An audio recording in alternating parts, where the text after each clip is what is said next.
no ticket-buying constituency is likely to feel well served by The Foreigner, a chilly marriage of political thriller and latter-day Liam Neeson-style geriatric revenge-o-rama.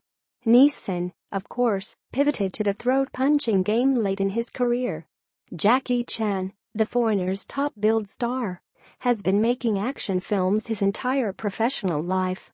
As a physical artist, he's of the cinema's all-timers, Buster Keaton and Bruce Lee in one compact, now 63-year-old frame. His athletic gifts have always been buoyed by a warm and likable screen persona.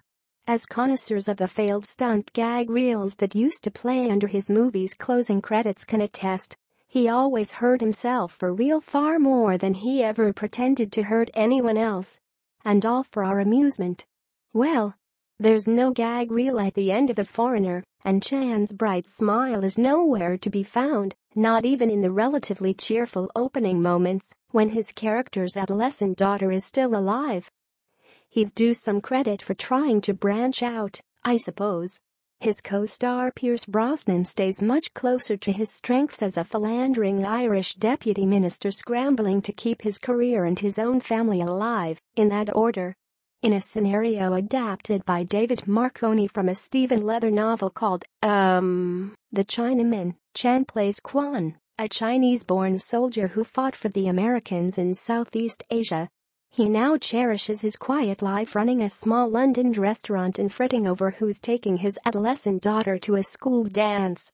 When she perishes in a bombing by a breakaway faction of the Irish Republican Army, Quan becomes convinced, based on nothing more substantial than a brief TV interview, that Belfast politician Liam Brosnan knows who the bombers were. Quan's escalating campaign of phone calls, polite visits, threats, and eventually, ever larger bombs, and not quite lethal traps to make Hennessy give up those names has a slapsticky spy vs. spy quality. My audience was rolling during these scenes, though it clearly isn't meant to be comic. I kept thinking about Jason Schwartzman and Bill Murray's pranks and counter-pranks in Rushmore, a movie that is somehow both more flippant than The Foreigner and more insightful about grief.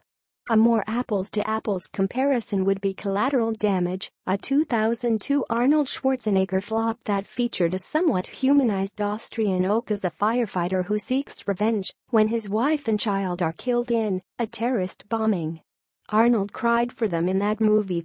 But people don't want to see Arnold cry any more than we want to watch Jackie Chan use a stupid key to get through a locked gate the way the rest of us chumps do. We want Wheels on Meals Chan. Or at least Rumble in the Bronx and not the dubbed and re-edited Western version Chan. We want to see him bound and bounce like he's got coiled springs for joints and beat up armed assailants using ladders and brooms and whatnot.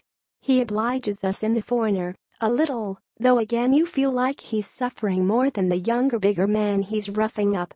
He appears to have maintained his lifelong practice of serving as his own stuntman, though many of the movie's hand-to-hand melees are dark enough it's difficult to know for certain.